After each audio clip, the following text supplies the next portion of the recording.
Here's 5 things I learned on a 1,400-mile road trip from Portland to Oakland and back.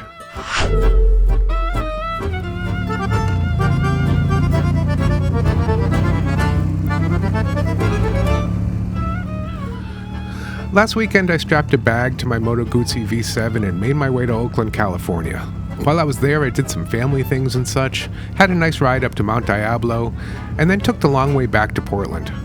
It was a great trip, and I even learned a few things along the way.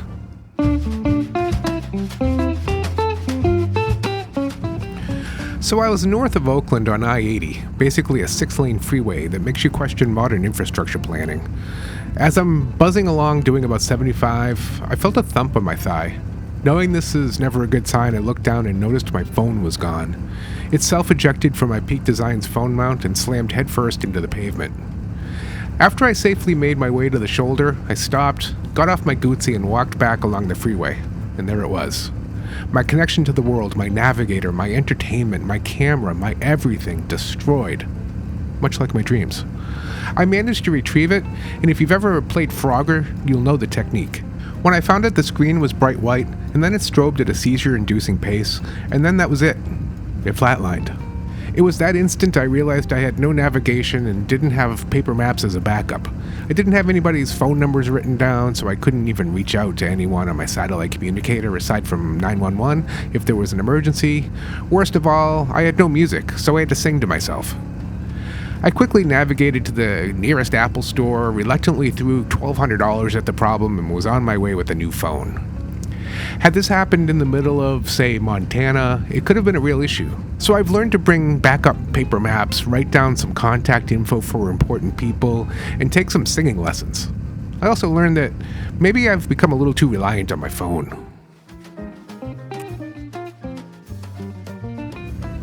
Your mileage may vary, but I've learned that 400 miles a day is about my limit, and also my sweet spot. See, if I go more than 400 miles, I get a bit cranky. I start yelling at cows. I listen to death metal. I get fidgety. But if I go, say, 200 miles and then hit a motel, I have all this unused energy, and all I want to do is be back on the bike.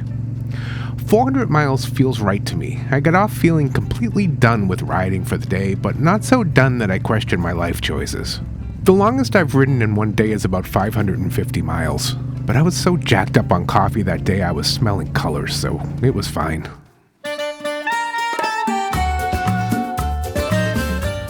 Although I plan to navigate across America next month using mostly paper maps, I've become quite fond of navigation software like Google Maps and Waze. I enjoy seeing what's coming up, how far I've gone, how far I've got to go. I realize, though, that's not everyone's cup of tea. One thing I've learned about Google Maps and the like is they don't get me. They don't realize I'm an old dude on a motorcycle. They think I'm in a self-driving Tesla or something and fail to take into account my need to pee every 10 minutes, my incessant desire for gas station snacks, and my ADHD. Holy shit, was that a squirrel? I need to stop and check that out. If Google Maps says a trip will take 5 hours, I've learned to add 20 to 30% to that. So a 5-hour trip, according to Google, is really at least a 6-hour trip for this guy, maybe more. I try not to faff about too much when I'm on a journey, but then again, most of my journeys are just one big faff about anyway. So what's it really matter? I recently updated my helmet to a Schuberth C5. I'd been running a Shoei Neotech 2 for years, but it was showing signs of aging, much like myself. Things were falling off and it was starting to get creaky. The new Schuberth has reminded me of the importance of having a quiet helmet. It's not just about protecting your hearing, but also your sanity. One thing I've learned over the years, and for some reason, especially on this trip, is that I hate wearing earplugs. They make me feel claustrophobic. They dull and deaden the environment. I realize that's what they're supposed to do, but I don't like it. I wear them anyway, but I don't like it. My new helmet is so nice and quiet that I don't feel the need to wear earplugs most of the time, and it's quite liberating. Now, I'm not recommending in any way you ride without earplugs. I can just see the comment section now. I'm just saying, I've learned how much I dislike earplugs and how much I enjoy having a nice, quality, quiet helmet. Schuberth helmets are not cheap.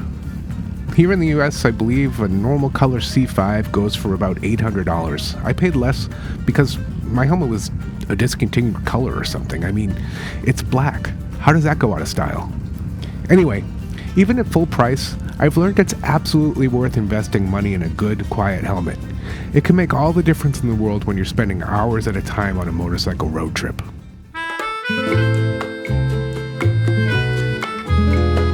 Of all the things I learned on this trip, one thing that really surprised me and might surprise you too, I friggin' hate windscreens, and I'm 1,000 times happier being stuck out in the nice clean air than bouncing around like a promotional bobblehead doll at a sailboat race. What? I don't know. My point is, I've got 3 bikes and the Guzzi is the only one without wind protection, and it's the most pleasant to ride at highway speeds. At least for me. Now, I've ridden bikes with windscreens so massive it makes you feel like you're in a fish tank. That kind of thing ain't for me. The reason I'm on a motorcycle is because I don't want to be in a car. I've also tried different options on my own bikes, just to see. I recently put a touring screen on my Himalayan, and while I thought I had the whole thing dialed in, I quickly realized just how turbulent the air was across my helmet. The other day I was out riding without the little extender thing I bought for the top of that screen, and it really made me dizzy. So that's no longer on my Himalayan. All this to say, I really do think wind protection is overrated. If you're not looking for full-on Honda Goldwing levels of wind protection, then at least for me, I'd rather have nothing at all and just let the wind do what it will. Because usually, even the smallest windscreen does more harm than good. That's it. That's what I learned on this last road trip. I leave for my cross-country trip in about 2 weeks. Stay tuned and subscribe if you want to follow along.